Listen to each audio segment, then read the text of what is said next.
Capítulo 10. Passaram-se dias. Ellen e eu executávamos nossas atividades diárias como duas atrizes. Por fora talvez parecêssemos como sempre, mas cada uma de nós se debatia num mal-estar crescente. Nenhuma de nós falava no que acontecerá. Eu dormia pouco, às vezes só 2 horas por noite. Fazia força para comer. O estômago se enroscava no meu medo enquanto o resto de mim estava prestes a se desembaraçar desse sentimento. Eu voltava compulsivamente aos acontecimentos daquela noite fatídica, censurando-me pela minha ingenuidade, minha burrice e meu orgulho. Pois devia ter sido orgulho o que me levará àquilo. Se eu tivesse fingido gostar das atenções do comanda, se eu tivesse imitado o meu próprio retrato, eu poderia ter conquistado a admiração dele. Poderia ter salvado meu marido. Será que isso teria sido algo terrível de fazer?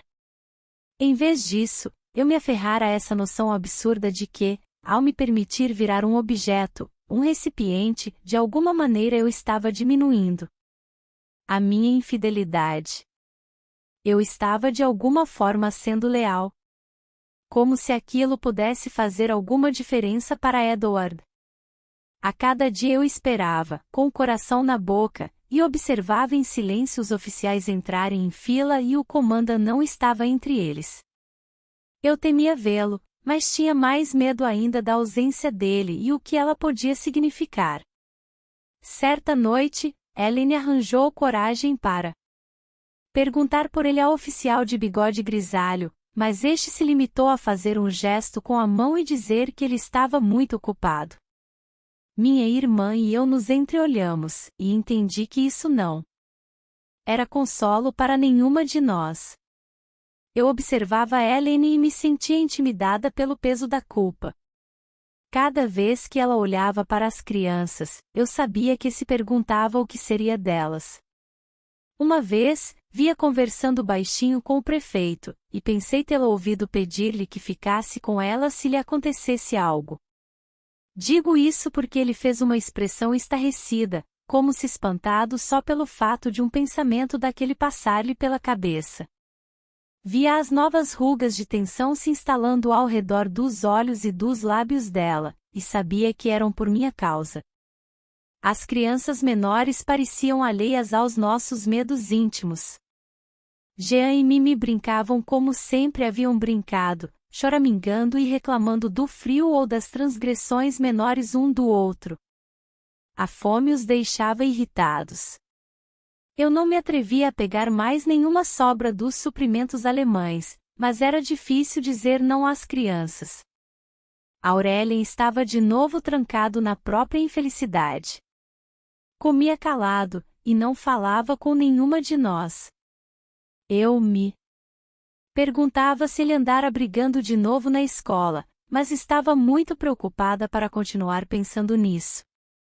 Edith sabia, entretanto. Ela era sensível como uma varinha divinatória. Vivia grudada em mim. À noite, dormia segurando minha camisola com a mão direita, e quando eu acordava, via seus grandes olhos escuros fitando meu rosto. Quando eu me olhava no espelho, enxergava um rosto encovado, irreconhecível até para mim. Chegaram notícias de mais 2 cidades tomadas pelos alemães no Nordeste. Nossas rações diminuíram. Cada dia parecia maior que o anterior. Eu atendia, fazia a limpeza e cozinhava, mas o esgotamento deixava meus pensamentos caóticos. Talvez o comandante simplesmente não aparecesse. Talvez sua vergonha pelo que acontecerá entre nós o tivesse deixado sem coragem de me ver. Talvez ele também se sentisse culpado. Talvez estivesse morto. Talvez Edward fosse entrar pela porta. Talvez a guerra fosse terminar no dia seguinte. A essa altura, normalmente eu tinha que me sentar e respirar fundo. Suba e durma um pouco, murmurava Ellen. Eu me perguntava se ela me odiava. Se eu fosse ela, acharia difícil não me odiar. Por 2 vezes, voltei às minhas cartas escondidas, dos meses anteriores à nossa transformação em território alemão. Eu li as palavras de Edward, sobre os amigos que ele fizera, suas rações miseráveis, seu ânimo positivo, e era como ouvir um fantasma. Eu li as suas palavras de ternura, sua promessa de que estaria comigo em breve, de que pensava em mim o dia inteiro. Faço isso pela França, mas, de um modo mais egoísta, faço isso por nós, para eu poder voltar percorrendo uma França livre até minha mulher. Os confortos do lar, o nosso ateliê, o café no bar do Lions, nossas tardes enroscados na cama, você me passando pedaços de laranja descascada. Coisas que eram banalidades domésticas agora ganharam os tons dourados dos tesouros. Sabe o quanto desejo levar-lhe um café? Ver você escovar o cabelo? Sabe como desejo ver você rindo do outro lado da mesa e saber que sou a causa da sua felicidade? Menciono essas lembranças para me consolar, para me lembrar porque estou aqui. Fique fora de perigo por mim. Saiba que sigo sendo seu dedicado marido. Eu li as palavras dele e pensava que agora havia mais uma razão para me perguntar se algum dia ainda tornaria a ouvi-las. Eu estava no porão trocando um dos barris de cerveja, quando ouvi passos. O vulto de Ellen apareceu no vão da porta, bloqueando a luz. O prefeito está aqui.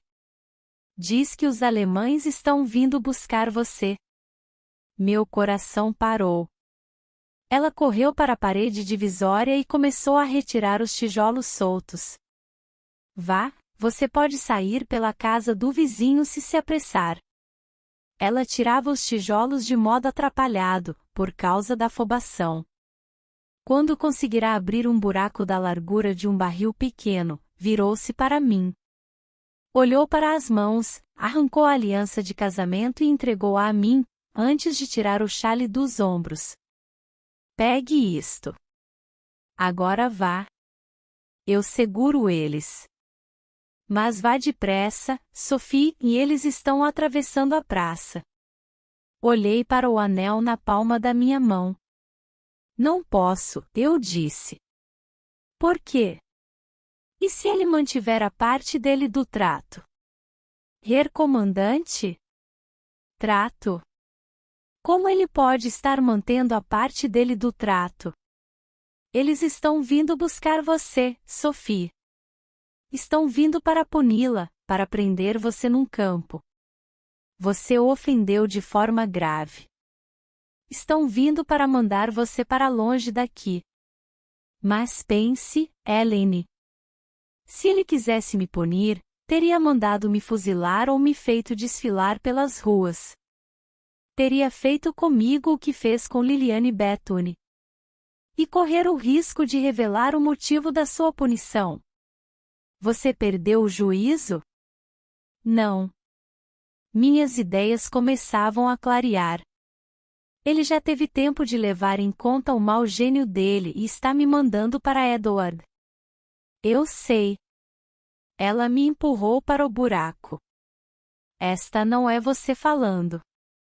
É a falta de sono, seus medos, uma obsessão. Você vai cair em si em breve. Mas precisa ir agora. O prefeito diz para ir para a casa de Madame Poilane e ficar no celeiro com um fundo falso hoje à noite. Vou tentar mandar notícias mais tarde. Desvencilhei-me do braço dela. Não, não. Não está vendo? O comanda não pode trazer Edward para cá sem deixar claro o que ele fez. Mas, se me mandar para longe, com Edward, pode libertar a nós dois. Sophie. Já chega de falar. Eu cumpri a minha parte do trato. Vá. Não. Ficamos olhando uma para a outra na penumbra. Não vou. Peguei a mão dela e coloquei o anel ali, fechando seus dedos em volta dele. Repeti baixinho. Eu não vou. Ellen fechou a cara. Não pode deixar que eles peguem você, Sophie. Isso é loucura.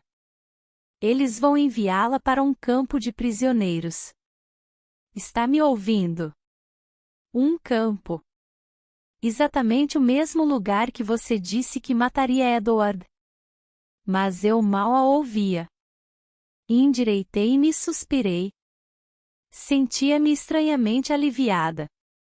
Se estivessem vindo só por mim, Ellen estava a salvo, as crianças também. Eu sempre estive certa a respeito dele, tenho certeza. Ele pensou em tudo, às claras, e sabe que tentei, apesar de tudo, cumprir minha parte do pacto. Ele é um homem orado. Disse que éramos amigos. Minha irmã agora chorava. Por favor, Sophie, por favor, não faça isso. Você não conhece a sua própria mente. Você ainda tem tempo. Ela tentou barrar meu caminho, mas eu a empurrei e comecei a subir os degraus. Eles já estavam na entrada do bar quando apareci, 2 deles de uniforme. O bar estava em silêncio, e 20 pares de olhos pousaram em mim. Eu podia ver o velho René com sua mão tremendo na beira da mesa e Madame Louvière e Madame Durand falando baixinho. O prefeito estava com um dos oficiais, gesticulando furiosamente, tentando convencê-los a mudar de ideia, dizendo que deveria ter havido algum engano. São ordens do comandante, disse o oficial. Mas ela não fez nada. Isso é uma farsa. Coragem, Sophie! Gritou alguém. Senti como se estivesse num sonho. O tempo pareceu passar mais devagar e as vozes sumiam ao meu redor. Um dos oficiais fez um gesto para eu me adiantar, e saí para a rua. A luz insípida do sol inundava a praça. Havia gente parada na rua, esperando para ver a causa da comoção no bar. Parei um instante e olhei em volta, piscando por causa da claridade depois da escuridão do porão.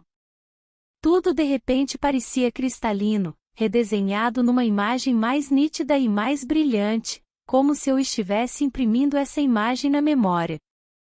O padre estava parado em frente ao correio e se benzeu quando viu o veículo que fora enviado para me levar. Era, percebi, o mesmo que transportara aquelas mulheres para o quartel. Aquela noite parecia ter acontecido um século antes. O prefeito estava gritando. Não vamos permitir isso. Quero registrar uma queixa oficial. Chegamos ao limite. Não vou deixar vocês levarem esta moça sem falar com o comandante primeiro. São ordens dele. Um pequeno grupo de pessoas mais velhas começava a cercar os homens, como que para formar uma barreira. Vocês não podem perseguir mulheres inocentes. Declamava Madame Louvière. Vocês tomam a casa dela, fazem-na de criada, e agora querem prendê-la. Por nada? Sophie. Aqui. Minha irmã apareceu de novo ao meu lado. Pelo menos pegue suas coisas. Ela jogou uma bolsa de lona para mim. A bolsa transbordava de pertences que ela enfiara às pressas lá dentro. Só fique fora de perigo. Está me ouvindo? Fique fora de perigo e volte para nós. A multidão murmurava em protesto. O protesto virara um zum zum zum febril e zangado, cada vez maior. Olhei de soslaio e vi Aurélien com uma expressão furiosa e afogueada, em pé na calçada com Monsieur Suel. Eu não queria que ele se envolvesse. Se ele se voltasse contra os alemães naquele momento, seria um desastre. E era importante Ellen ter um aliado naqueles próximos meses. Fui abrindo caminho para chegar a ele. Aurélien, você é o homem da casa. Tem que cuidar de todos quando eu não estiver mais aqui, comecei, mas ele me interrompeu. A culpa é sua. Disparou. Sei o que você fez. Sei o que você fez com o alemão. Tudo parou. Vi um misto de agonia e fúria no rosto do meu irmão. Ouvi você e Ellen conversando. Vi você voltar naquela noite. Registrei os diálogos e os olhares ao meu redor. Será que Aurélien Bessette acabou de dizer o que acho que disse? Não é o que comecei. Mas ele virou as costas e voltou correndo para o bar. Fez-se um novo silêncio. A acusação de Aurélien foi repetida aos cochichos para aqueles que não a tinham ouvido. Registrei o choque nos rostos ao meu redor, e o olhar oblíquo amedrontado de Ellen. Eu era Liliane Bethune agora. Mas sem o fator atenuante da resistência. A atmosfera ao meu redor endureceu sensivelmente. A mão de Ellen buscou a minha. Você devia ter fugido, sussurrava ela, com a voz embargada. Você devia ter fugido. Sophie, ela fez menção de me abraçar, mas foi impedida. Um dos alemães agarrou meu braço, me empurrando para a traseira do caminhão. Alguém gritou algo ao longe, mas não entendi se era um protesto contra os alemães ou algum termo insultuoso dirigido a mim. Então ouvi. Putain. Putain. Estremeci. Ele está me enviando para Edward, eu disse a mim mesma quando meu coração parecia que ia sair do peito. Sei que está. Preciso ter fé. Então, ouvi a voz dela rompendo o silêncio. Sophie. Uma voz de criança, cortante e agoniada. Sophie. Sophie. Edith rompeu pela multidão reunida e se atirou para cima de mim, agarrando a minha perna. Não vá embora. Você disse que não iria. Foi a primeira vez que ela falou em voz alta desde que viera para nós. Engoli em seco, com os olhos cheios d'água. Parei e envolvi-a nos braços. Como posso deixá-la? Meus pensamentos ficaram confusos, e o contato das mãozinhas dela era só o que eu sentia.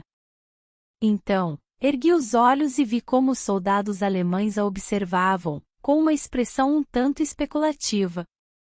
Estiquei a mão e alisei seu cabelo. Edith, você tem que ficar com Ellen e ser corajosa. Sua mama vai voltar para você. Eu prometo. Ela não acreditou em mim. Tinha os olhos arregalados de medo.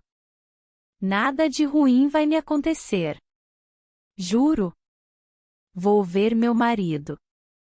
Tentei falar com convicção e fazer com que ela acreditasse em mim. Não, disse ela, me apertando mais. Não. Por favor, não me deixe. Fiquei arrasada. Apelei em silêncio para minha irmã. Leve-a daqui. Não deixe que ela veja. Ellen soltou-a de mim. Ela agora soluçava. Por favor, não levem minha irmã, disse ela aos soldados enquanto puxava Edith. Ela não sabe o que diz. Por favor, não levem minha irmã. Ela não merece isso. O prefeito pôs o braço em volta de seus ombros, com uma expressão confusa. As palavras de Aurélien haviam acabado com sua disposição de lutar. Eu vou ficar bem, Edith. Seja forte, gritei para ela, acima do burburinho. Então, alguém cuspiu em mim, e eu vi um rastro fino e nojento na minha manga. A multidão caçoava. Fui tomada de pânico. Ellen? Chamei. Ellen? Mãos alemãs me empurraram grosseiramente para dentro do caminhão. Eu me vi num compartimento escuro, sentada num banco de madeira. Um soldado se acomodou na minha frente, com o rifle descansando na dobra do braço. Fecharam a aba de lona e deram a partida no motor. O barulho aumentou, e o burburinho da multidão também, como se, ao ligarem o veículo, tivessem liberado os que queriam me insultar. Perguntei-me por um instante se eu podia me jogar pela pequena fresta, mas aí ouvi, puta, acompanhado pelo choro fino de Edith, e o estrondo da pedrada que acertou a lateral do caminhão, fazendo o soldado dar um grito de alerta. Estremeci quando outra bateu atrás de onde eu estava. O alemão olhava para mim ininterruptamente. Seu leve sorriso oblíquo insinuava o meu erro terrível. Eu estava sentada, apertando as mãos sobre a bolsa, e comecei a tremer. Quando o caminhão se afastou, não tentei levantar a aba de lona e olhar para fora. Não queria sentir os olhares da cidade em mim. Não queria ouvir o seu veredicto. Fiquei sentada no arco da roda e lentamente deitei a cabeça nas mãos, murmurando Edward, Edward, Edward para mim mesma. Me desculpe. Eu não sabia bem a quem pedir desculpas. Só quando cheguei à periferia da cidade ousei erguer os olhos. Pela fresta na lona deu para ver o letreiro vermelho do Le Coq Rouge brilhando ao sol de inverno, e o azul vivo do vestido de Edith na frente do grupo. O letreiro foi diminuindo, até, como a cidade, finalmente sumir.